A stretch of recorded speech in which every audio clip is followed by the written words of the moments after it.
We are talking with Ivan Julian, a musician that I highly admire and enjoy his music, and I'm glad to have him right here on the Almighty Church of Rock radio show. Welcome, Ivan. Great to see you, man. Thank you, Derek. Good to see and talk to you as well. Are you in New York City? I'm in New York City in a place called Dumbo, which is it's an acronym for down under the Manhattan Bridge overpass, in a studio in the basement.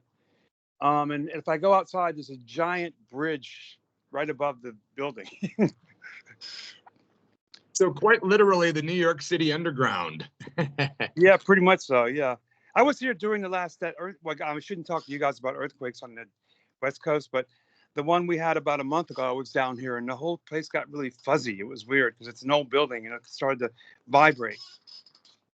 Wow. So the vibrations were double than normal.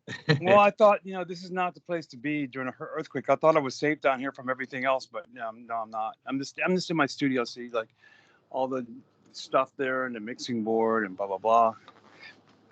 That's awesome, man. Hey, I was played your song, "Her Lips," on my radio show last night. I got to tell you what, I'm in love with that song. I'm really glad you like it. I was inspired when I wrote that. Yeah, it's a fun song. It's a fun song, and I figure it's about unconditional love. Wow, I get it now. Now, who's the female that plays that part in the music video? She's actually an actor that we got. I this time, and I had very little to do with the video. This woman, Ava Burka, directed it, and the actor was supposed to get bailed at the last moment, so she came in like 2 days before the shoot, and she's great. She's really great. She encapsulates the whole thing. Is that song a part of another album that's coming out, or are you just working on various songs, or what's going on with you right now as far as the current projects? Yeah, I mean, Pravda wants me to do singles for a while. Records is my record company. They want me to do singles. So, I mean, I'm actually writing an album, but then um, the president of the company, Ken Goodman, heard this and he thought, "Hey, let's put this out." And I thought, okay, sure. Yeah, sure. Let me make it playable, and we'll do that. And it's really a lot of fun. And there's acoustic guitar on it, which I love playing. Man, you're actually getting ready. Don't you do shows? Quite a bit of shows, doing just you and your acoustic. Yeah, it's fun. It's fun, just me and I mean, because usually when I play especially the last album, "Swing Your Lanterns," I mean, there's a lot of different instruments. So I have like 6 people on stage with me, um, which is expensive, you know. But I yeah, but I lately have just been going out. People have asked me to play acoustics just by myself, and it's just the rent-a-car and myself and the acoustic guitar, and I like it because it's up close and personal. I mean, I don't kind of sit down and murmur. I actually do the songs as I always do them, but it's just with an acoustic guitar. Be a shout out to Bob Herrington from Ragged Records in Davenport, Iowa, because you're going to be playing there, I think, in August at the Raccoon Motel, correct? Yes, this is true. Yes, with my Chicago band, which includes this guy Nick Tremulous, who kind of knows everybody in Chicago, and they actually play on one song on the album. So it's called "I Can't Help Myself" from the Chicago guys, but they're really great musicians, and I love playing with them. So yeah, I'm gonna go there. We're gonna do that, and then we're gonna go back and do Pravda Fest in Chicago, which is Pravda Records' 40th anniversary. Yeah, Pravda Records is awesome, man. Again, I can't say enough good stuff about Her Lips. I just think it's such a beautiful, fantastic song. And the more I hear it, the more I'm like, there's something real magical about this thing. It's beautiful in its simplicity, and the simplicity has a lot contained within. It's awesome. Yeah, well, the good song should be that if you get lucky. But I'm glad you like. I'm really glad you like it. I like it too. It's fun to play. It's just it's fun. Especially it's fun to do live because people don't know what to expect. You know. The lyrics are really, really good, man. Thank you. It's like I said. It's unconditional love. It's like it's like um, it's you care for someone regardless of what's going on with them. Amen. You know, I have a big fan of yours down in Hollywood who sent me a question to ask you if that's okay. All questions are good. He wanted to know what it was like to work with the late Robert Quine. Robert Quine. Robert Quine. Well, first of all, Robert, or Bob, as we call him, Richard and I, was one of my closest friends, for this whole time here, and this, especially since I, met him in the band. Bob was a unique individual. He hated touring. He hated playing rhythm guitar, but I always thought he was a good rhythm guitarist, so I'd force him to do it. Like on the Voidoids song "Liars Beware" that I wrote, that's him playing the choppy rhythm, that dun dun dun dun dun, dun, like a horn line or something. And he was really incredibly intelligent and fun to be with. I mean, but he was fun to be with until you got on the road, because he absolutely and positively hated touring, which is why he rarely did it. He did it even with Lou Reed. He didn't do it that much. Yeah, I can imagine that touring can really take the wind out of some sails. Well, especially if you hate it from the outset. I mean, if you just have convinced yourself it's going to be awful, then it's going to be awful. I personally don't mind it. I've been on. It just works out that most of the tours I've been on have lasted at least half a year, and I must admit you do get kind of worn out. But I mean, I like the fact that you have one thing to think about. It's like wake up and play the guitar. When you're home, you have all kinds of things to think about. Hallelujah. Well, here's to him, tipping my hat to him and his memory and his great music. Yeah. Great, amazing, incredible guitar player.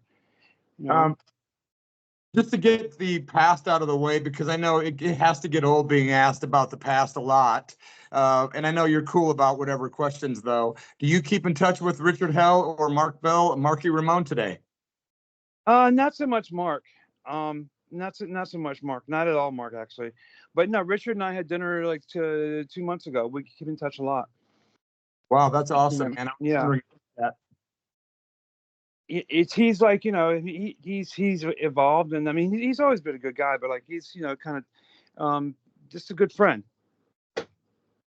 What is your basic feeling when you think back about Richard Hell and the Voidoids and the impact you guys had on punk rock and music in the worldwide? What is your immediate feeling and emotion about being in that experience? Well, I'm very proud of it. I mean, because what we set out to do was make a good rock and roll record before there was like the monk of punk, so to speak. We just wanted to make a good rock and roll record, and we based it on the Yardbirds album, Over, Under, Sideways, Down, where like there was one guitar and one speaker, one in the other speaker. Neither was really playing rhythm or lead, but they were, and they were never doing the same thing at the same time. So I mean, we pulled that off, and what I'm amazed at is like it seems like it's a rite of passage that every time not every time, but I mean, I meet 19 and 20-year-olds and they know about the Voidoids, and it just kind of shocks me. Like, what? It's good that that angst, that's kind of it's a good outlet for that, when you're that age, or any age actually. Well, I'm a fan of the Blank Generation album, absolutely, and I love Destiny Street as well. But I want to ask you one more question about that whole period. You can ask me anything. Go ahead.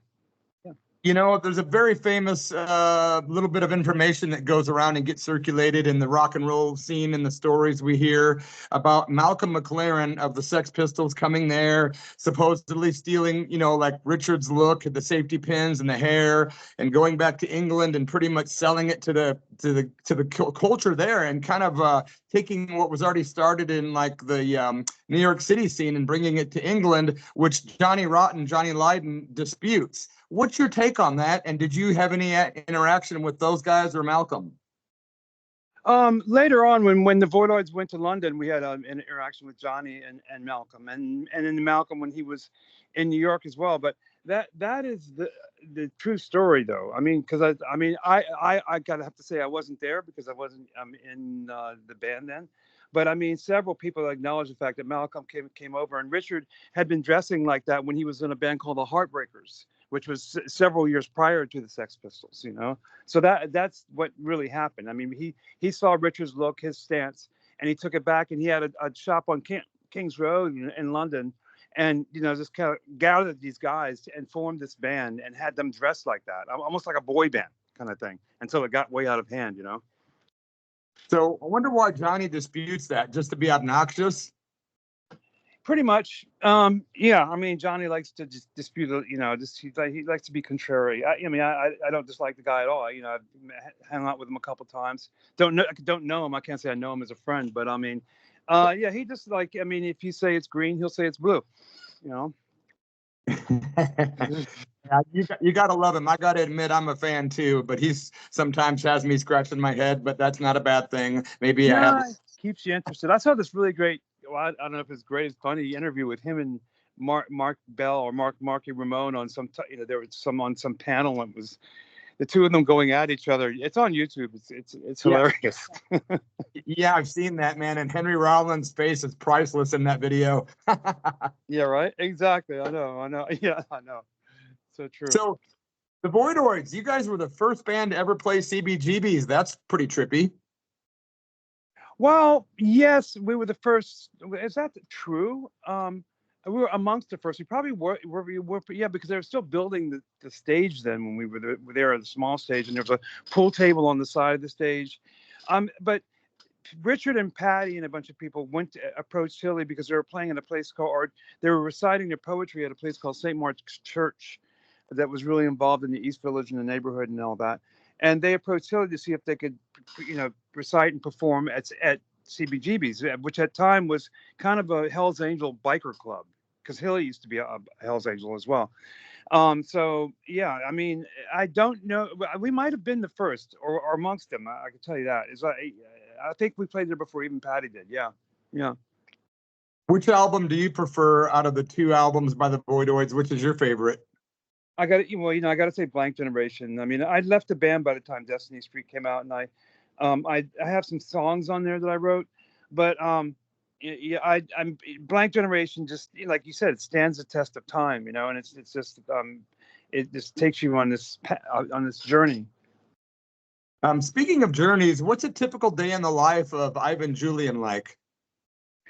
Oh, good dear. These days, well, wake up too early, try to get myself together, come to the studio, work on the next record, or record or mix or produce somebody else from like about, 12 noon till 9 at night. Go home, and try to walk across the room and play some guitar, because that's really important. And then go to sleep and come back and do it again. That's kind of been my life for the past, year or so, Wow, you're the perennial artist, that's for sure. Yeah, I mean, believe it or not, when I can, I love playing tennis, but I haven't gotten out this year. I mean, but I like, it's a fun game. It's fun. It's beautiful, That's awesome. I noticed that a lot of rockers and musicians seem to have drinking from the fountain of youth, because I know a lot of older folks. I mean, I'm almost 60. I have no idea how old you are, but I know you're older than me. And a lot of people that get older seem to kind of become like over it and out of it. But a lot of musician types and artist types seem to have a pass. What do you think about that? Well, I think there's something about the creative process that keeps you curious. I mean, to a point where it's almost pathological. I mean, just really curious, and that keeps you moving. I mean, I guess. I mean, because even every time you pick up your instrument or you play music or listen to music or just discover something new, it keeps your blood running. I would imagine, yeah. And there's a lot of mobility involved in our profession too. Usually, Yeah, it's kind of like they say, a body in motion tends to stay in motion. Yeah, it's a good adage. Absolutely, yeah. I have to ask, just because I'm here in Oregon on the West Coast, and I have to ask what your stance is on cannabis. It's amazing. Well, I mean, you guys were one of the first states to legalize it, right? Yes, absolutely. Well, I mean, my stance. I mean, of course, I smoked it a lot as a kid. I don't smoke it so much anymore, but I do know as far as medicinal things go, I got really, really ill. I don't know if you know, about 4 years ago. And cannabis was the one thing that made me feel normal, that took all the pain away. Yeah, thank you for saying that. I've been trying. I highly recommend it. Yeah. I've been trying to stay off the soapbox about it, but there's a lot of controversy, and it really is medicinal. And I'm so glad you said that. No, well, I'll just come out and say it. I had cancer and I almost died, you know, and in the remission and recovery process, they gave me all these pills and all this stuff, and like Oxycontin. I'm like, okay, well now I feel weird and sick. I don't want this. And the one the one thing that really worked was someone brought me some cannabis, and I didn't necessarily get high from it, but I felt normal again. I wasn't in severe pain. It was great. That is awesome. That's a great tale, man. I'm glad you're okay. How's your health these days? Oh, it's good. I think it's good. I go in and get checkups every while, and they put me in this tube and with the loud metal banging and the MRIs and all that. But they say I'm doing fine, so I feel good. That's knock on wood. That's awesome, man. I'm glad to hear it, bro. Hey, so the new album or the new song, Her Lips, can you tell us what that's connected to? What was the last album you did for the folks that maybe don't know what's been happening? What was like your last album and all that good stuff? My last album was released sometime last year, I think, and it was called Swing Your Lanterns. And it's a rock and roll album with a collection of songs. Unlike for my other solo album, which is The Naked Flame, which is the one I've sent you, that should get there hopefully someday, which is that's more like blistering guitar rock and roll. This Swing Your Lanterns is more songs, just more songs. I mean, there's blistering guitar on it too, but it's more song oriented. Yeah. And yeah, that's it. It's yeah, I don't know. I mean, yeah, that's all I can say about that. I mean, you should check it out and listen to it. I mean, I try to make it, compelling, so it's contemporary. Yeah, I've actually listened to it. I was listening all night last night, and I've got a couple songs on my list to play on the radio show next week from that album, actually. And I was trying to find it, but I've misplaced it. I was going to ask you which one I should play, but I'll surprise you. Surprise me. I don't know. I mean, Tell Me Lies is something it's kind of like a Spanish ballad or something like that, or bolero ballad, I should say. Something that I don't usually do, but I mean, yeah, Tell Me Lies. There's a lot of stuff on it, and it's wild. It's, the title song, Swing Your Lanterns. Actually, I also had a couple other songs. Kazala, I love that one. Kazala, yes, I wrote that but Matthew and I were sitting in a hotel room, Matthew's suite, because I used to play with him, and we were snowed in Colorado somewhere. We couldn't. This tour stopped, and we were passing Edgar Allan Poe back and forth. I don't know what prompted us to do that, and then that song kind of came out of that. Wow, yeah, it's a great song. And then I was also checking out the I Can't Help Myself album, and I love the title track to that album a lot.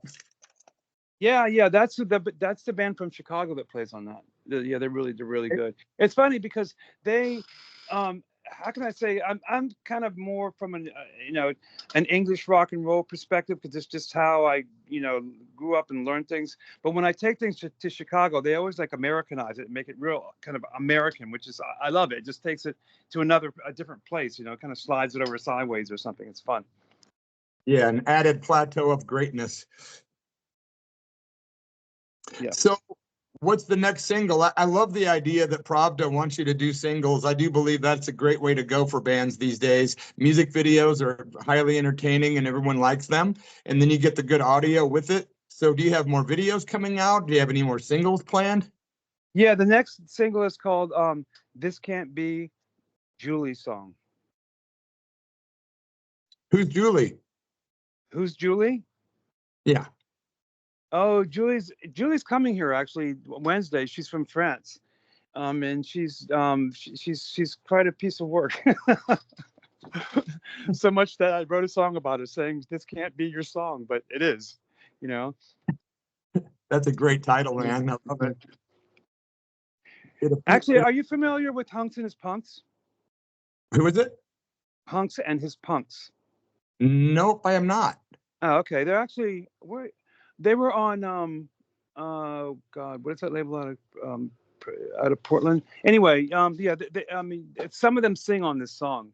Some of that because the singers, what Hunks and His Punks is, it's a guy who is openly gay, okay, and he sings songs in a kind of a Shangri-La style. The music is kind of Shangri-La based. I met them because I produced them, and all the band are all women that all sing and play amazing.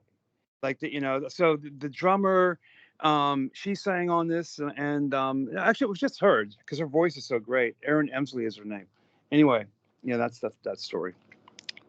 Awesome, man. Is there anything that you're hawking or that you're trying that people need to go to, like a website or anywhere? If you have anything for sale that you need any help promoting? You should go to the Pravda website, and actually, this Friday is Bandcamp Friday, so I'll be promoting Her Lips single, okay, that you can download, and also the last album, Swing Your Lanterns. Awesome. Yeah, man, that's amazing music. I can't wait. Thanks again, by the way, for sending me a vinyl album that you kindly signed for me at my request. I really appreciate that, man. Yeah, did you get that? No, you know what? I heard somebody at my door earlier. I'm going to walk over to my door. I bet it's sitting outside the door now. Wouldn't that be something? It would be something. No, in New York, it wouldn't. In New York, it wouldn't be sitting there very long. Probably be here by tomorrow, or I'm guessing. So yeah, probably so. They told me 5 or 6 dates because it's media. I'm like, well, how much just to get it there? And she goes, oh, that'll be like $50. I went, what? I don't know what's going on anymore. Anyway, but yeah, it's in a nice box. It's 180 gram vinyl. I mean, excuse me, yeah, vinyl. And there's nice rice paper lyric sheet inside. It's from the Spanish label, and that released the record, and they did a really good job. Yeah, I can't say thanks enough. I can't wait to get it and spin it, man, and I'll let you know when it arrives. Do you know of the Flesh Tones? I love the Flesh Tones. Well, his Keith's wife Anne did the cover for me, so I want you to pay attention to the cover because I was looking for a cover and she showed me this photograph. Was incredibly beautiful, and so that's the cover of the record of the Naked Flame. Awesome. Can't wait to get that, man. Is there anything that when people interview you that you wish they'd ask you that they don't? Oh, that's a good question. Yeah. What was on the jukebox at CBGB's? That's a great question. What was on the jukebox at CBGB's, Ivan? Okay. Who's Driving Your Plane by the Rolling Stones. Waiting for Your Man was on the jukebox. What else? Jean Genie by David Bowie. You'd be surprised what was there. It wasn't punk rock records because nobody had made one yet. But I remember another Rolling Stones song, Flight 505. These are songs from like their mid '60s period, on an album called Aftermath, I believe. Brian Jones. Yeah. Well, that's a very interesting little bit of information there, man. That's really cool. I never even thought of that one ever, but that's cool to know that stuff. Yeah. Because I mean, people, even like that book, Please Kill Me. I mean, I wish they'd paid more attention to like what was actually happening atmospherically and from an influential standpoint as well. Like, okay, well, what were you guys listening to? Richard had this album. He had this great album by James Brown called Hell, appropriately so. And if you can find this album, it's really funny. It's a lot of good songs on it. I mean, there's some trash too, but in between every song, he puts a gong hit. It's like, it's so funny. Yeah. So Richard and I would be in his apartment in the summertime, just like listening to Hell, driving the neighbors. Well, the neighbors were listening to salsa, so there you go. Yeah. Some funky James Brown and some salsa mix going on, huh? and out of that you get Blank Generation. That's awesome. Yeah, I love Blank Generation. Do you have a favorite song or any songs on that album?